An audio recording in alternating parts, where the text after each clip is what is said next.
Greetings of the day, friends. It's 25th May. It's all about World Thyroid Day. आज के दिन पूरा दिन थायराइड के नाम क्यों मनाया जाता है?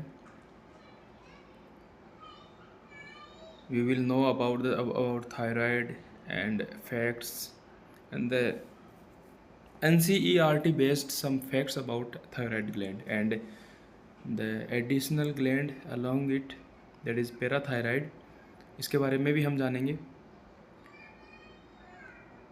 वर्ल्ड थायराइड डे क्यों मनाया जाता है? ये 25 मई 1965 को यूरोपियन थायराइड एसोसिएशन का फाउंडेशन था. तो इसके प्रपोजल में ये डे सेलिब्रेट किया जाता है थ्रू आउट द वर्ल्ड. इस साल की थीम क्या है? Thyroid and nutrition. Get your thyroid checked and find out the nutrition that can help the thyroid gland working nice. Thyroid gland, the location you see here, downside the larynx, above the trachea. इसकी उत्पत्ति endoderm से होती है. In the starting beginning of the life. Bilobed है and इसका जो shape है वो एच आकार का होता है, एच शेप.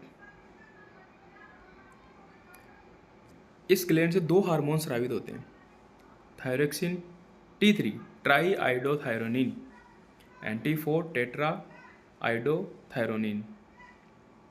आइडो, this is आइडो.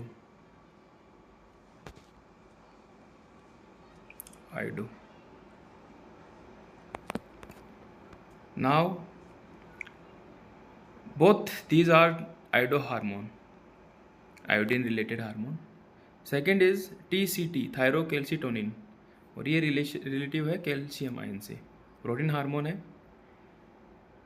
पहले बात करते हैं थायरोक्सिन हार्मोन की. तो इसका जो सिंथेसिस है thyroglobulin protein tyrosine amino acid जिसको हम कहते हैं, और इसके आयोडीन की आवश्यकता होती है, तब जाके ये थायरोक्सिन हार्मोन हमारे बॉडी में प्रोड्यूस होगा. फंक्शन क्या है? शिशुओं में शारीरिक व मानसिक वृद्धि को प्रेरित करता है, BMR को बढ़ाता है, बेसल मेटाबॉलिक रेट. ये रिलेटेड है ऑक्सीजन का कितना यूटिलाइज हमारी बॉडी करती है, और ये रेसिप्रोकल रिलेशन दिखाता है विद द बॉडी वेट. इसके बाद में यह हार्मोन ऊर्जा बनाता है, इसलिए कैलोरीजेनिक हार्मोन भी कहते हैं, और RBC प्रोड्यूशन को इंड्यूस करेगा. उभयचरों में एम्फीबियंस में टेडपोल लार्वा के कायांतरण को प्रेरित करना. इसका मतलब है मेटामॉर्फोसिस का फॉर्मेशन ये करवाएगा उनमें.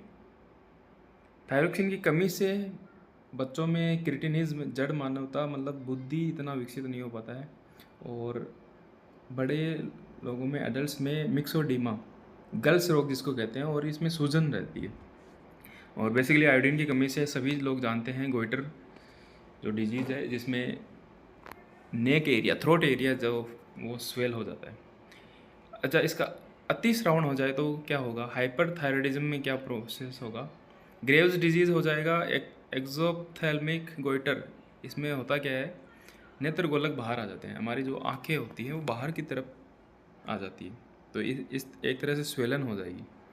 उसके बाद में हाशिमोटोस थायरॉयडिट्स स्व प्रतिरक्षा है, इसमें एंटीबॉडीज थायराइड को ही क्या करती है? नष्ट कर देती है. इसके बाद में दूसरा हार्मोन जो थायराइड ग्लैंड से सीक्रेट होता है,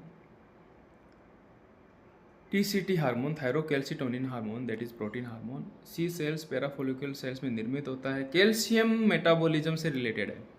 ये इसके लेवल को कम करता है, दैट इज हाइपोकैल्सिमिक हार्मोन.